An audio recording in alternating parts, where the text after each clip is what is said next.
रुपए की चोरी अपनी माफ करवाने के लिए पहुंच जाते हैं। और मुझे अफसोस है जो लोग इनको एनआरए देते हैं, मैं उन लोगों से भी पूछता हूं कि क्या आपको खौफ खुदा नहीं है कि मुल्क में इतना बड़ा जुल्म कर रहे हैं?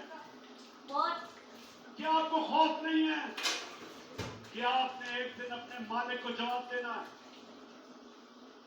आप कैसे बातों को सोचते हैं कि एक बड़ा डाकू के केस माफ हो रहे हैं अरबों रुपए के?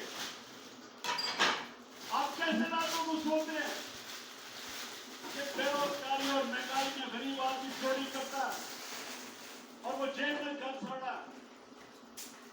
इसलिए हमने आज, मैंने अपनी चीफ मिनिस्टर से भी बात की है, मैं अपनी सारी पार्लियामेंट्री पार्टी से मीटिंग शुरू कर रहा हूं और इंशाअल्लाह आने वाले दिनों में हम कल अनाउंस करेंगे जिस दिन हम सारी असेंबलियों से बाहर निकल रहे हैं।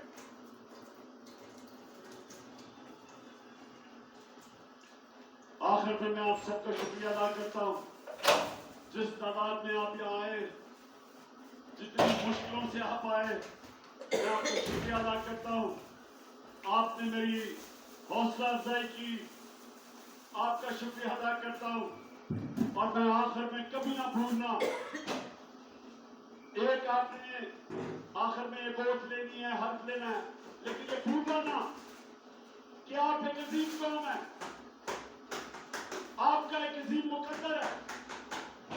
और इंशाअल्लाह ये मैं जद्दोजहद इसलिए कर रहा हूं कि मेरा ईमान है कि अल्लाह एक दिन हमारे मुल्क पे करम करेगा और वो तब करेगा जब ये कौम फैसला करेगी। जो कुरान में लिखा हुआ है कि मैं कभी किसी कौम की हालत नहीं बदलता जब तक वो कौम खुद अपनी हालत बदलने की कोशिश ना करे। और इंशाअल्लाह वो मेरी कौम तैयार है अपनी हालत बदलने के लिए। अब ये हल्फ ले, बिस्मिल्लाहिर्रहमानिर्रहीम, हाथ उठा ले, हाथ उठा ले,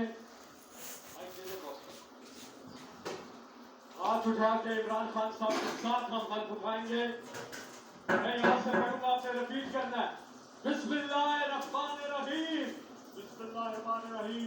हम हल्फ उठाते हैं, हम हल्फ उठाते हैं कि हम पाकिस्तान के आइन की हमेशा पासदारी करेंगे, हमेशा पासदारी करेंगे।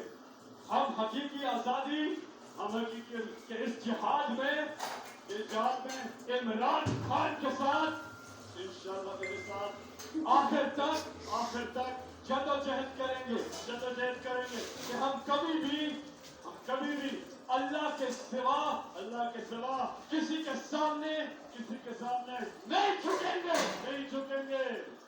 नहीं झुकेंगे। और हम हर किस्म की कुर्बानी के लिए तैयार रहेंगे।